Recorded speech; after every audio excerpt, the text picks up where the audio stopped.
Le journal Yaya Konaté. Dans l'actualité de ce lundi 21 novembre 2022, une double thématique pour la Semaine nationale de la sécurité routière qui démarre ce lundi. Le port du casque, le respect de la limitation de vitesse. Objectif, réduire le nombre d'accidents sans cesse croissant et le nombre de victimes sur nos routes. Campagne de salubrité dans les hôpitaux et centres de santé suite mais pas fin. Ce week-end, les techniciens de surface étaient à Kati, journée consacrée à l'hôpital et au centre de santé de référence de la ville.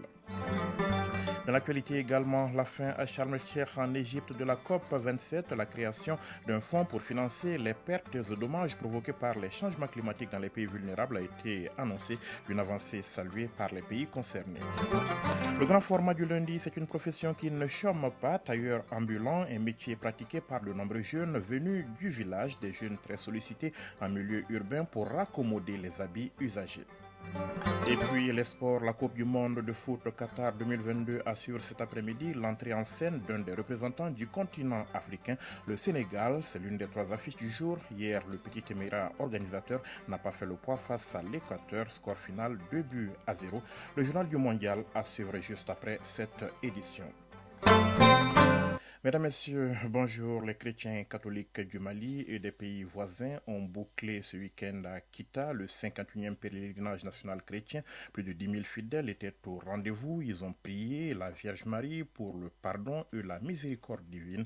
Plusieurs personnalités politiques et administratives ont pris part à cette célébration. Le reportage à Kita de Fademba Keita.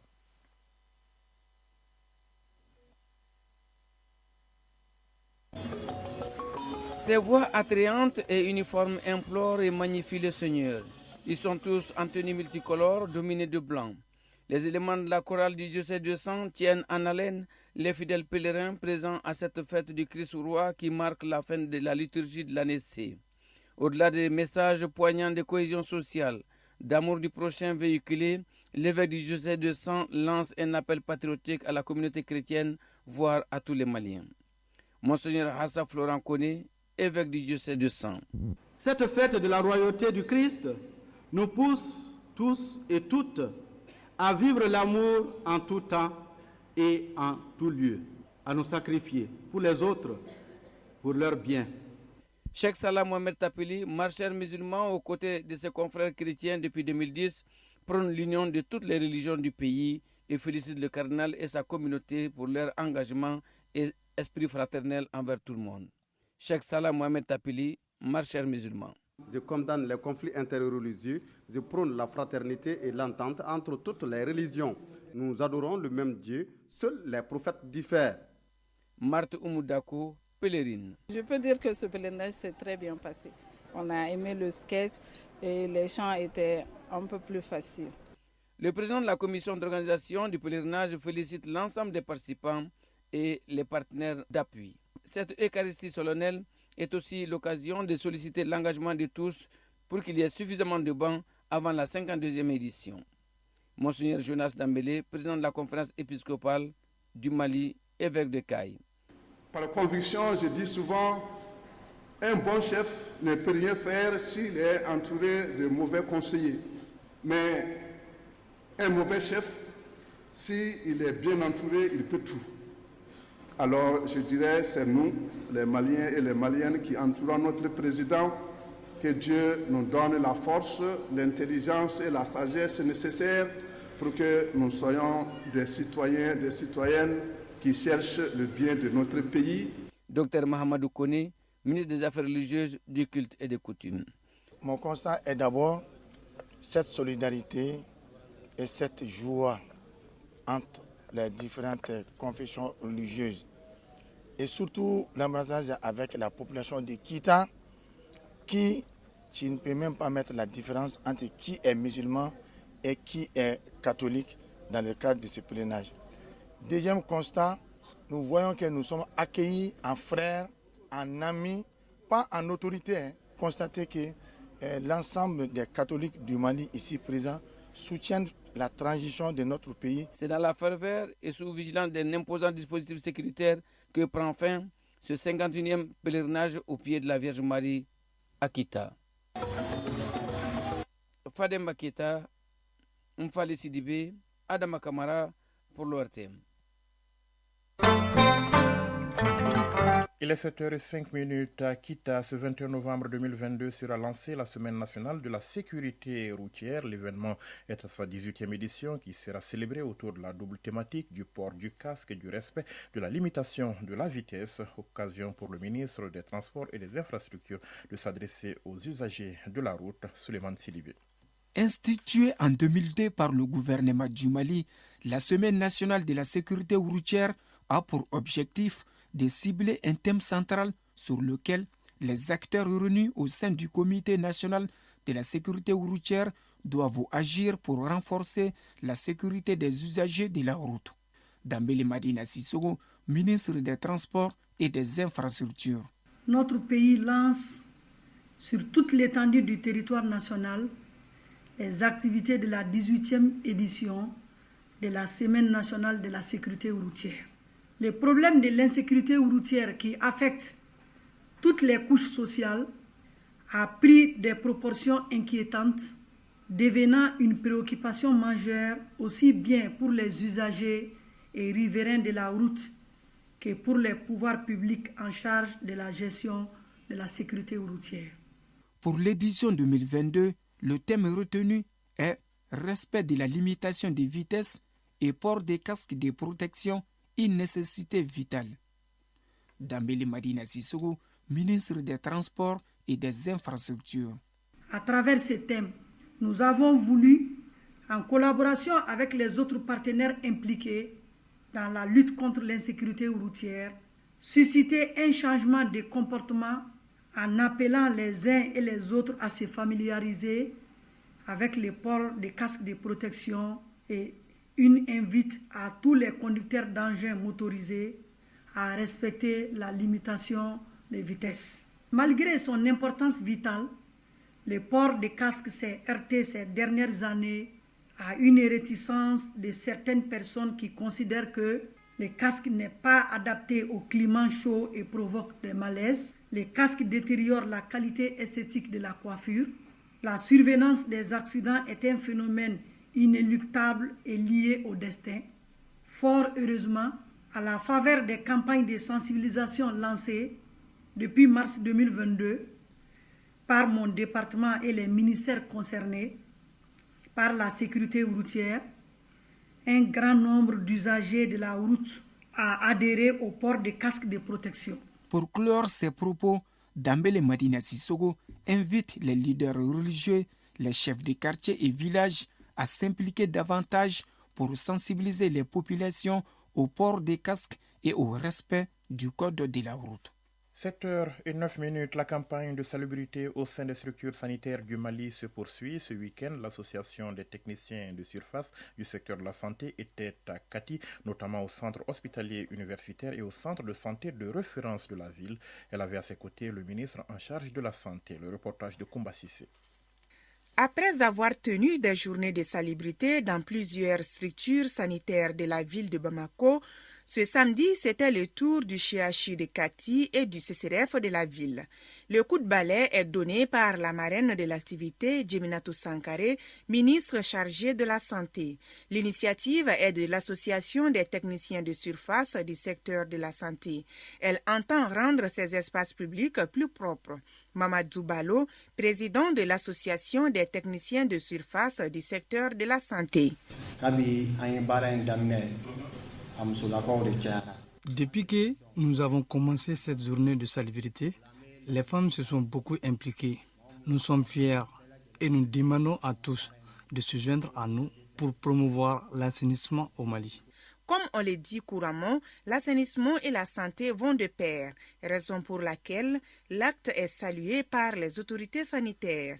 Moustapha Ouattara, directeur général du CHU de Kati. L'hôpital, nous le savons, c'est un lieu pour soigner les gens, pour les prendre en charge. Donc c'est pour guérir, mais aussi on peut attraper des maladies à l'hôpital quand il n'y a pas un bon assainissement. Ces journées de salubrité dans les hôpitaux sont le début d'un programme qui sera étendu à l'intérieur du pays. Djeminatou Sankaré, ministre de la Santé et du Développement social. C'est la première étape, c'est l'étape des CHU et des CCRF de Bamako. Et après cette première étape, d'autres étapes vont suivre. Et nous allons faire une évaluation aussi pour tirer des leçons et puis pour voir des actions qui pourraient être menées globalement pour appuyer cette initiative. Si le centre de santé est propre et que l'environnement est sale, on n'aurait fait qu'une partie, on n'a réglé qu'une partie du problème parce que c'est tout ce qu'on veut éviter va venir de l'extérieur et entrer dans nos structures. Donc c'est de demander à tous de respecter les règles d'hygiène qui sont édictées.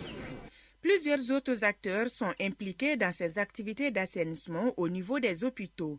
Il s'agit de l'Institut national de prévoyance sociale, la Direction générale de la santé publique, la Caisse nationale d'assurance maladie et la Caisse malienne de sécurité sociale. 7h12, l'actualité hors de nos frontières. Le 18e sommet de la francophonie s'est achevé hier à Djerba, en Tunisie, avec la reconduction de la secrétaire générale Louise Moshikiwabo à la tête de l'organisation pour un second mandat. Placé sous le signe du numérique et de l'économie, le sommet de Djerba aura pourtant été très politique. Les tensions sur le continent et dans le monde étaient en effet au menu des chefs d'État réunis à Djerba.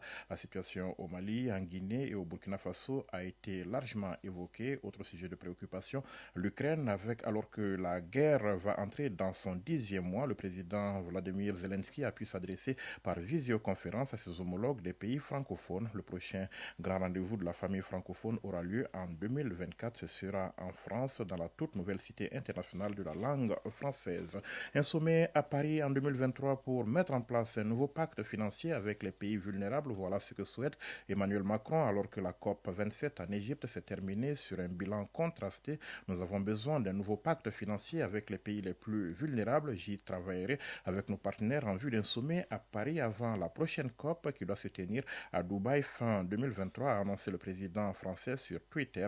La COP 27 s'est achevée hier avec un texte très disputé sur l'aide aux pays pauvres affectés par les changements climatiques, mais aussi sur un échec à fixer de nouvelles ambitions pour la baisse des gaz à effet de serre. La création d'un fonds pour financer les pertes et dommages provoqués par les changements climatiques dans les pays vulnérables a donc été actée au cours de ce sommet. Décision donc saluée par les pays concernés. Conférence internationale à Paris pour aider la Moldavie, victime collatérale de la guerre en Ukraine. Ce lundi, 45 délégations internationales représentant l'Union européenne, les États-Unis ainsi que des organisations internationales et des institutions financières internationales vont tenter d'aider ce pays. Paris va pour cela accueillir une conférence internationale de soutien à ce pays voisin de l'Ukraine avec l'objectif immédiat de lui apporter une aide d'urgence pour traverser l'hiver tout en l'accompagnant sur la voie d'une adhésion à l'Union européenne. La Moldavie, pays de 2,5 millions d'habitants, candidat depuis fin juin à l'entrée dans l'UE, subit de plein fouet les conséquences de la guerre, en particulier sur le plan énergétique, alors que la compagnie russe Gazprom a réduit de moitié ses exportations de gaz vers Chisinau. La plateforme internationale de soutien à la Moldavie a été lancée à l'initiative de l'Allemagne, de la France et de la Roumanie. 2 éditions se sont déjà déroulées, la première à Berlin en mars et la seconde à Bucarest en juillet dernier. La Corée du Nord a traité de marionnette des États-Unis le secrétaire général de l'ONU, Antonio Guterres, pour avoir condamné un tir d'un missile balistique intercontinental par Pyongyang à quelques heures d'une nouvelle réunion du Conseil de sécurité sur le sujet ce lundi. Attitude déplorable, oublieuse de l'objectif des principes de la Charte des Nations Unies et de sa mission même, qui est de maintenir l'impartialité, l'objectivité et l'équité sur tous les sujets, a déclaré la ministre des Affaires étrangères nord-coréenne dans un communiqué cité par l'agence officielle KSNA. Vendredi, Antonio Guterres avait appelé la Corée du Nord à renoncer immédiatement à tout nouvel acte provocateur et à respecter complètement ses obligations internationales découlant des résolutions du Conseil de sécurité. Au Kazakhstan, Kassim Tokayev garde sans surprise son fauteuil. Le président sortant a été largement réélu hier selon des sondages à la tête du plus grand pays d'Asie centrale qui a vécu une année noire entre émeutes sanglantes et impitoyables luttes des clans. Selon 3 sondages réalisés à la sortie des urnes, M. Tokayev a obtenu entre 82,2% et 95,52% des voix dans cette ex-république socialiste où 69,43% des 12 millions d'électeurs ont voté d'après les premières estimations de la commission électorale. Retour ici au Mali, c'est une profession qui ne chôme pas du tout. Les tailleurs ambulants sont en effet très sollicités en milieu urbain. Il faut dire qu'ils sont d'un apport fort appréciable quand il s'agit de raccommoder les habits usagés. Un métier qui cependant n'est pas du tout repos. Bourama Traoré s'est intéressé à ces jeunes venus pour la plupart du village et qui gagnent leur vie donc à la sueur de leur front. Voici le grand format du lundi. À entendre ces bruits, on est nombreux à vite les reconnaître. Bruit d'une paire de ciseaux qui est familier à Dramani Diarra. Avec sa machine à coudre attachée sur le porte-bagages de son vélo, le natif de San exerce le métier de tailleur ambulant depuis une vingtaine d'années. Le quotidien de Dramani Diarra commence dès 6 h du matin. Sur son vélo, la paire de ciseaux à la main, il fait le tour de plusieurs quartiers de la capitale à la recherche d'habits à coudre. Je me promène pour chercher des habits à coudre. Par jour, je peux faire 4 quartiers à vélo. J'ai choisi ce métier parce que je n'en ai pas eu d'autres. J'envoie mes revenus à ma femme au village pour nourrir nos enfants. Comme Dramani Diarra, Souleymane Coulibaly excelle également dans le domaine. Mais finalement, lui a décidé de ne plus se promener et c'est sur une natte qu'il reçoit des clients venus réparer leurs habits. Je suis venu à Bamako pour chercher de l'argent et j'ai choisi ce métier par amour. Au tout début, je me promenais à vélo à la recherche d'habits à coudre. Mais aujourd'hui, je couds sur place. Dans les rues de Bamako, les tailleurs ambulants se reconnaissent par le bruit de leurs paires de ciseaux et leurs machines à coudre à l'épaule ou sur les vélos. Par leur service, ils sont devenus un grand secours pour certaines couches sociales. Fatmata Diallo est une cliente. Je couds mes habits avec les tailleurs ambulants parce qu'ils sont doués. Leur service est rapide et moins cher. Je trouve que c'est plus économique que d'amener ces habits dans un atelier de couture qui coûte cher et tu peux faire des semaines avant d'avoir tes habits. Par leur ingéniosité, les tailleurs ambulants redonnent une seconde vie aux vêtements troués ou déchirés.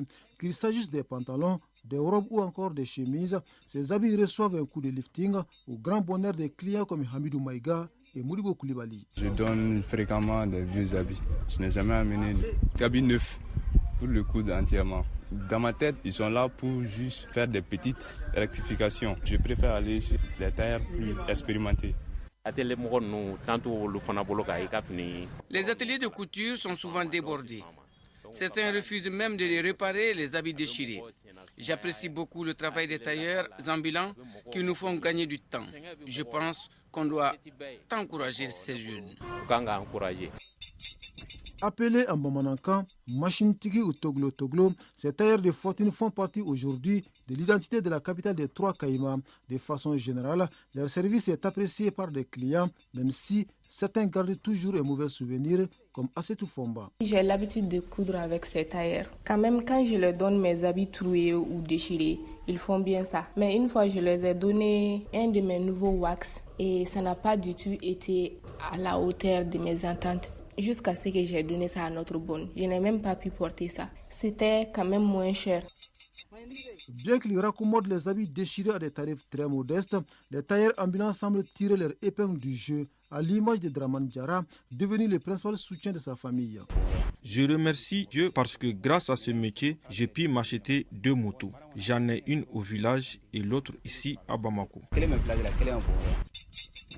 En revanche, Souleymane Coulibaly juge le métier moins rentable. À l'en croire, les revenus ne reflètent point les efforts fournis. En chiffres, il a moins de 5 000 francs CFA de recettes par jour. Ce métier n'est pas assez lucratif. Ça aide, mais pas complètement. Généralement, je gagne seulement 3 000 francs CFA par jour. Si le métier de tailleur ambulant semble nourrir certains, ce n'est pas le cas pour d'autres. Mais tous partagent la fatigue du travail et quelques incompréhensions avec des clients. Dramani Diarra et Souleymane Coulibaly nous racontent. La difficulté de ce métier, c'est la promenade à vélo qui dure toute une journée. Et le soir, on se rend compte qu'on n'a pas gagné assez d'argent. Aussi, à Bamako, c'est dur de manger à sa faim car un plat de riz coûte 200 francs. Quand je me promenais, faire le tour de plusieurs quartiers à vélo était très fatigant. Maintenant que je suis sur place, s'asseoir toute la journée et coudre n'est pas facile non plus. Il y a également l'incompréhension avec certains clients qui nous parlent mal. Pour l'instant, ces difficultés n'ont pas eu raison de la passion avec laquelle les deux jeunes exercent cette activité. Une activité jugée pénible, mais entre elle et le chômage, ils ont fait leur choix.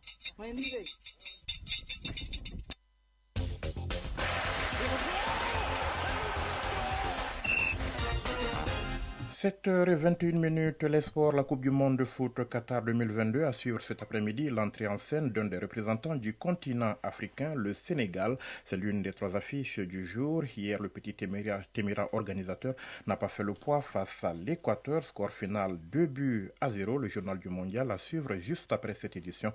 C'est avec Idrissa Kamara. Idrissa, bonjour. Et bonjour Yaya Konaté. Bienvenue. Je suis très heureux de me joindre à vous pour ce travail de très grand matin. Bienvenue donc et à tout à l'heure pour le journal du mondial. Pour le reste, retenez qu'en basketball, le stade malien de Bamako s'est qualifié hier pour la saison 2023 de la Basketball Africa League. Les Blancs ont dominé le Bangui Sporting Club donc, s'emparant ainsi de la dernière place de la division ouest de la Road to Basket Africa League à Abidjan. Et puis en football, championnat national de Ligue 1, le Goliba AC a battu hier Black Star de Badalabougou par le score de 4-2. C'était pour le compte de la deuxième journée en retard. Le rappel du sommaire de ce journal dans un instant. Une double thématique pour la semaine nationale de la sécurité routière qui démarre ce lundi, le port du casque, le respect de la limitation de vitesse, objectif réduire le nombre sans cesse croissant des victimes de la route.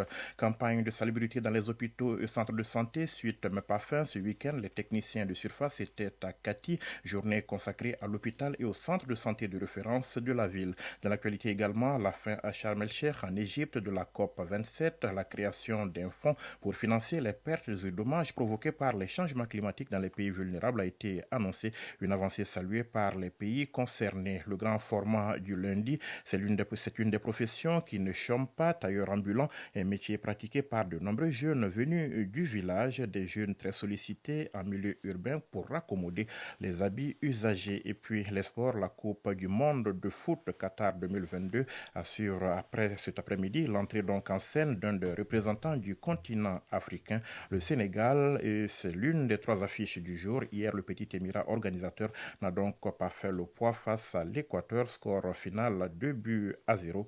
Et le journal du mondial, c'est tout de suite. Et c'est avec Idrissa Kamara. Excellente journée. Au revoir.